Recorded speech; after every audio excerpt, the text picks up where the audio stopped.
안녕하세요. 저는 예쁜 딸 하나와 행복하게 살고 있는 38살 여자입니다. 몇 년 전까지만 해도 절대 이혼은 하지 않겠다고 했지만 지금 생각해보면 왜 진작에 하지 않았나 싶네요. 제가 이혼을 하면서 남편과 상간녀에게 아주 시원하게 복수를 했거든요. 오늘은 제가 왜 이혼을 하게 되었는지 한번 이야기해 보려고 합니다. 저와 남편은 20대 후반에 만났어요.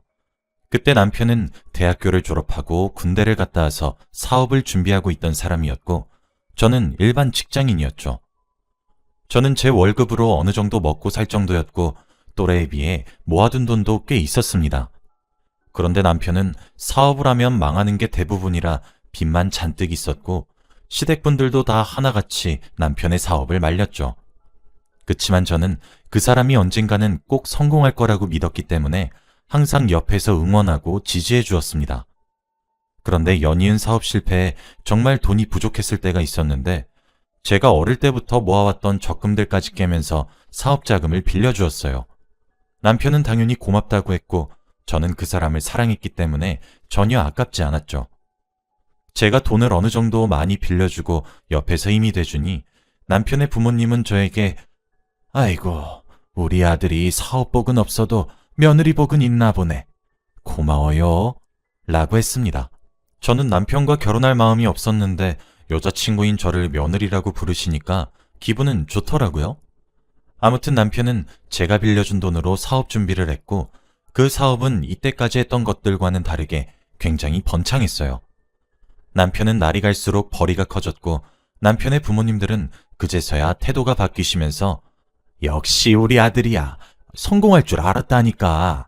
라고 하셨습니다. 그런데 남편이 어느 정도 돈을 많이 벌고 그러다 보니 저를 예전과는 다르게 대했어요. 에이, 그래도 우리 아들이랑 결혼을 할 건 아니지? 라고 하시며 저보다 더 돈을 잘 버는 며느리를 원하시는 것 같았죠. 기분이 나쁘긴 했어요. 그래도 남편은 저에게 우리 부모님이 조금 속물이라 그래. 이해해 줄 수 있지? 너 아니면 누구랑 결혼하겠어. 나 힘들 때 옆에 있어준 게 누군데.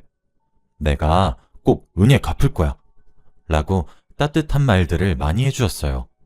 저는 그렇게 남편과 무려 5년 가까이 연애를 했어요. 저희도 30살이 넘다 보니 결혼을 해야 될 나이가 되니까 많은 생각이 들었죠. 그런데 그때 저희 사이에 아기가 생겼습니다. 저희는 아직 결혼 얘기도 하지 않았는데 제가 임신을 덜컥 해버리니 남편의 부모님은 일부러 제가 남편과 결혼하려고 임신을 한 줄 아세요. 무슨 임신을 저 혼자 할 수 있는 것도 아니고. 아무튼 저희 부모님은 이미 저희가 오래 교제하고 있었다는 걸 아시다 보니 결혼을 할 것 같았대요. 그래서 딱히 아무 말씀 안 하셨습니다. 저는 남편이 아기를 지우자고 하는 건 아닌가 싶어서 무서웠는데 다행스럽게도 낳자고 하더라고요. 시댁 사람들이 저를 싫어하시는 것이 마음에 걸리긴 했지만 그래도 저는 남편과 제 아이만 있으면 뭐든지 할 수 있을 것만 같았기 때문에 속전속결로 결혼식을 올렸죠. 그런데 시부모님께서 저에게 결혼을 하면서 경제적인 활동은 다 그만두기를 권하셨어요. 저는 제 일에 대한 애정이 정말 남다른데 그거에서 뭐 얼마 번다고 계속한다고 하니? 라고 하셨죠.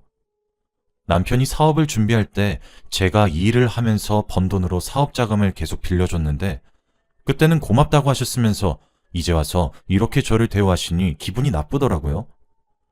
그래도 저는 시부모님의 고집을 꺾지 못했고 일을 그만두며 제 뱃속에 있는 아기에게만 집중하기로 했습니다. 산부인과에 갔더니 아기가 딸이라고 하더군요. 저는 예전부터 아이를 낳으면 꼭 딸을 낳고 싶다고 생각했어서 너무 기뻤고 아직 아기는 태어나지도 않았는데 얼른 커서 같이 백화점도 가고 미용실도 가는 상상을 하고 있었죠. 일부러 서프라이즈로 알려드리려고 아무 말 없이 시댁에 간 뒤 어머님, 저 오늘 성별 나왔는데 딸이래요. 라고 했습니다. 그런데 제가 말을 하자마자 시부모님이 표정이 굳어지시면서 에휴 라고 하더군요. 왜 그러세요? 딸이라니? 내가 내일 점집에 가볼 테니 얼른 둘째 낳을 생각하거라. 아들이 없으면 우리 집 대를 이을 사람이 없잖니. 그리고 우리 죽으면 누가 제사 지내니? 생각이 있는 게야 없는 게야? 당장 집으로 돌아가. 시어머니는 저에게 아들을 낳지 않으면 아무 의미가 없다고 했고, 첫째를 낳기도 전에 둘째를 고민하라고 하셨습니다. 저는 첫째만 있었으면 해서 둘째는 생각도 안 하고 있었는데 말이죠. 남편이 퇴근 후 집으로 돌아왔고 성별을 말해주니 정말 좋아하더라고요. 저는 퇴근을 하면 남편과 하루 종일 저희 아이 얘기를 나누고 싶었는데 누군가와 계속 통화를 하고 휴대폰만 만지고 있었습니다. 남편은 거래처 사람이라고 했고 그때 저는 남편이 확실히 사업가다 보니 바쁠 거라고 생각했어요. 저와 남편은 서로 오래 연애를 하기도 했고 믿음이 두터운 편이라 각자 휴대폰을 확인하지 않아요. 휴대폰 비밀번호는 서로 알긴 하는데 저는 그 사람이 저와의 추억을 버릴 만큼 그렇게 무책임한 사람이 아니라고 생각하거든요. 저는 바쁜 남편을 이해했고 저 혼자서 아기용품들을 구경하며 시간을 보냈습니다. 그렇게 며칠이 흘렀고 저는 여느 때와 다름없이 퇴근한 남편의 외투를 옷걸이에 걸어두려고 만졌는데 안주머니에서 여자 립스틱이 발견됐습니다. 처음에는 저에게 선물을 주려고 사온 줄 알았는데 포장지도 없었고 열어보니 사용감이 있는 립스틱이더라고요. 저는 딱 보고 직감이 왔죠. 여자의 촉은 비껴나갈 수 없잖아요. 남편이 샤워를 하고 있는 동안 남편의 휴대폰을 결혼하고 나서 처음으로 열어봤습니다. 그런데 정말로 한 여자와 불륜을 저지르고 있을 뿐만 아니라 둘은 오래된 사이더군요. 남편은 그 여자에게 아기라고 부르며 저에게는 전혀 하지 않는 애교스러운 말투로 대화를 나누고 있었습니다. 그런데 그들의 대화 내용은 상상 이상이더라고요. 저는 바로 제 휴대폰으로 증거 사진을 찍었고 샤워를 하고 남편이 나오자마자 휴대폰을 들이밀며 이거 뭐냐고 따졌습니다. 남편은 처음에는 당황하더니 곧이어 근데? 너는 돈만 있으면 되는 거 아니야? 그냥 너도 새로운 남자 만나. 라며 아주 당당하게 말했어요. 정말 돈이 사람을 버린다는 게 이런 건가 싶었죠. 남편의 당당한 모습에 저는 할 말을 잃었어요. 너 우리 딸한테 부끄럽지도 않니? 이게 왜? 난 우리 딸한테 한없이 잘하는 아빠야. 딸한테만 잘하면 되는 거 아니야? 남편과의 대화는 이어나갈 수 없었고 남편은 자리를 피하더라고요. 저는 남편이 다른 여자를 만나고 있는 게 너무 당황스러웠지만 무엇보다 저에게 들켜도 당당한 남편이 어이가 없었죠. 그래도 제가 이룬 가정을 잃고 싶지 않아서 딸만 보며 살겠다는 어려운 결정을 내렸습니다. 그런데 며칠 후에 모르는 번호로 전화가 와서 받으니 낯선 여자의 목소리더라고요. 여보세요? 저기요, 태호 오빠 아내분이죠? 저 태호 오빠랑 사귀는 사람이에요. 오빠한테 얘기 들었어요. 다 아신다면서요? 아주 쌍으로 얼굴에 철판을 깔았는지 남편의 상간녀는 제 전화번호를 남편에게 받아서 전화를 했더라고요. 근데 왜 전화하셨죠? 저희 곧 결혼할 거라서요. 얼른 이혼을 해주셨으면 좋겠어요. 양육비 많이 드릴 테니까 딸 데리고 나가주세요. 저에게 이래라 저래라 하는 그 여자는 도대체 무슨 자신감으로 저러는지 당황스러웠고 둘이서 결혼을 한다는 건 또 무슨 경우인지 이해가 되지 않았어요. 저는 모르는 일입니다. 둘이 행복하게 사는 걸 보라고요? 제가 죽는 한이 있어도 절대 이혼 안 해요. 하고 전화를 뚝 끊어버렸습니다. 이런 식으로 예의 없게 저에게 이혼을 하라고 대놓고 말하니 이혼 생각이 싹 없어지는 거 있죠? 저는 바로 시어머니께 전화를 해서 제가 겪은 모든 일들을 다 말했어요. 남편의 옷에서 여자 립스틱이 나왔고 그 상간녀가 저에게 전화를 걸어서 둘이 결혼을 할 예정이니 이혼을 하라고 했다면서요. 그런데 시어머니의 반응은 정말 충격적이었습니다. 나도 안다. 얼마 전에 우리 집에 와서 인사도 하고 갔는걸. 그냥 깔끔하게 이혼하거라. 나도 그 아이가 마음에 든다.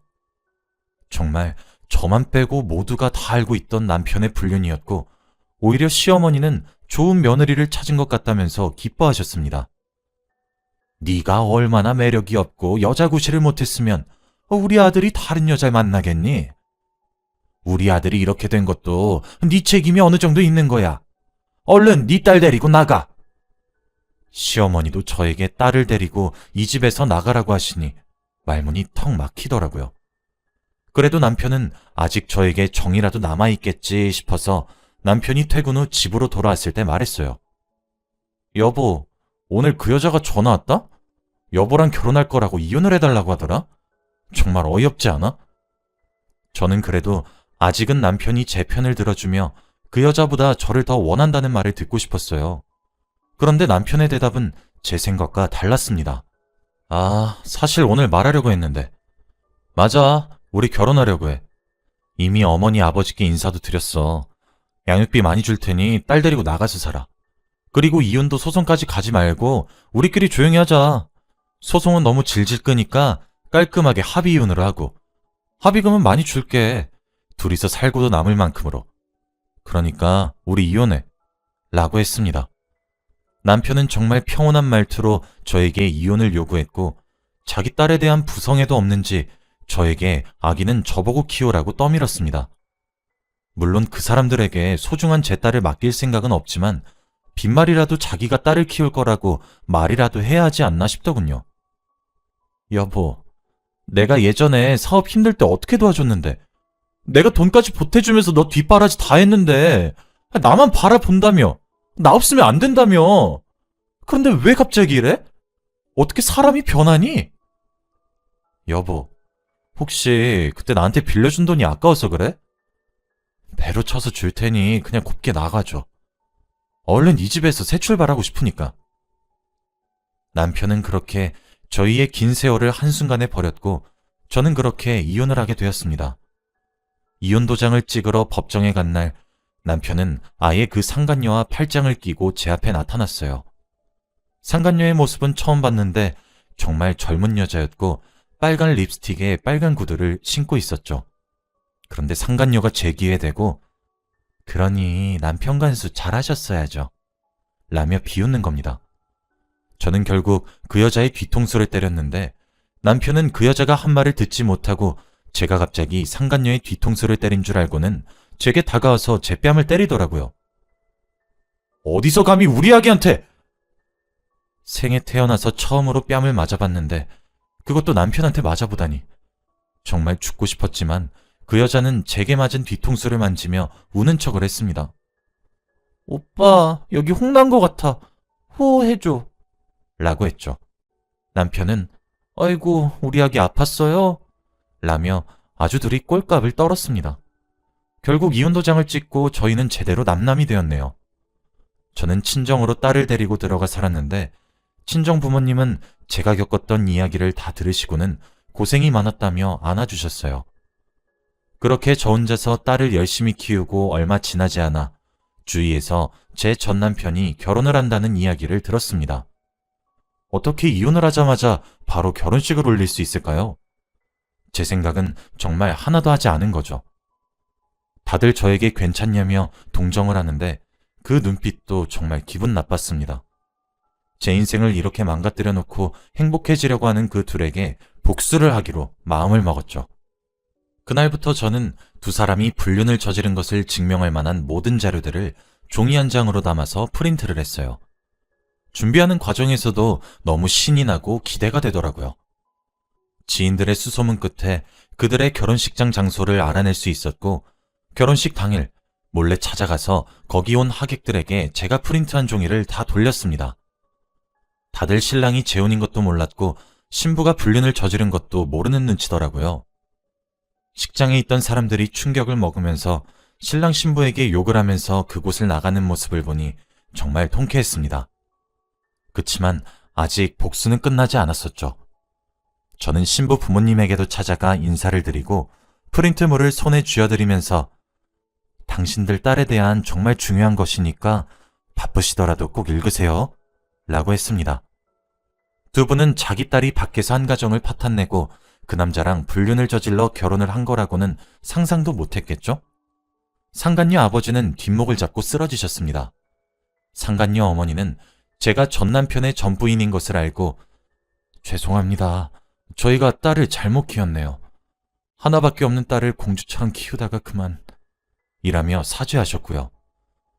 죄가 없는 상간녀 어머니는 저에게 죄송하다며 사과를 했고 마음이 아프긴 했지만 사과 안 하셔도 돼요. 하지만 용서는 절대 하지 않을 겁니다. 라고 하며 자리를 떴습니다. 신랑은 신부 대기실에서 같이 있다고 했고 저는 아직 신부 대기실에는 들어가지 않았습니다. 그런데 하객들이 정말 조금씩 빠져서 식장에 남아있는 사람이 얼마 없었고 거의 텅 빈 채로 결혼식이 진행되었더군요. 두 사람은 정말 꿈에도 모른 채 행복한 결혼식을 상상하고 있었겠지만 식장에는 사람이 거의 없었습니다. 저는 식장에 들어가 앉아서 그들이 입장을 하기를 기다렸고 신부의 아버지가 쓰러지셔서 신부와 신랑은 같이 입장을 하게 되었어요. 분명 자기 아버지가 쓰러진 것을 알 텐데 상간녀는 아버지의 건강보다 자기의 결혼식이 더 중요했는지 결혼식을 계속 진행하려고 했다네요. 아무튼 식장에 거대한 문이 열리자 두 사람은 휑한 하객들의 자리에 둘 다 당황한 모습이었고 그래도 앞으로 나아가야 하니 꿋꿋이 걸어가더군요. 저는 바로 앞에서 그들을 지켜보았는데 저와 전남편과 상간녀는 눈이 마주쳤고 제가 프린트한 종이를 걷고 있는 그들에게 주었습니다. 그들은 제가 준 것을 보고는 기겁을 하며 고함을 질러댔고 저는 그대로 식장을 빠져나왔습니다. 더 이상 결혼식은 진행이 불가능했고 결국 취소되었죠. 그들에게 제 인생을 망친 대가를 제대로 치르게 한 것 같아서 정말 통쾌했고 지인까지 떠나게 하니 너무 행복했습니다. 저는 집으로 돌아가자마자 기쁜 마음에 딸을 안으면서 날아다녔어요. 얼마 뒤에 알게 된 사실인데 둘은 갈라섰다고 합니다. 상간녀의 부모님께서 제 전남편이 그런 사람인 것을 알고는 결혼을 반대했다고 해요. 그런데도 상간녀는 결혼을 하겠다며 반항을 하다가 집에서 쫓겨났답니다. 상간녀는 저에게 전화가 와서 야, 내가 너 지구 끝까지 쫓아가서 복수할 거야. 나 혼잔 절대 안 죽어! 라고 하고는 전화를 뚝 끊더라고요. 저는 전혀 겁을 먹지 않았고 그녀가 어떻게 저에게 복수를 할지 기대가 되었습니다. 저는 인생에서 몇십 년을 정말 후회 속에서 살았네요. 뭣도 아니었던 전 남편이 뭐가 그렇게 좋다고 다 퍼졌는지. 그래도 그 사람 아니었으면 지금 이렇게 예쁜 딸아이는 없었겠죠. 그리고 제가 매달리기 전에 그 사람이 먼저 저에게 떨어져 나간 거에 감사하기로 마음먹으니 조금 나아지더군요. 그 일이 있고 나서 전 남편은 저에게 전화나 문자를 자주 하며 미안하다고 했고 딸을 핑계로 계속 만나려고 해요. 그리고 저는 일을 다시 시작했는데 제 직장으로 꽃이나 선물들을 자주 보냅니다. 저는 아예 택배를 먼저 받아주시는 저희 관리 아저씨께 바로 버리라고 합니다. 지금은 제 인생에서 불필요한 것들은 다 걷어냈고 제 딸과 저만을 위해서만 살고 있네요. 오히려 그런 아빠는 없는 게 더 낫다고 생각합니다. 제 이야기는 여기까지이고 들어주셔서 감사합니다.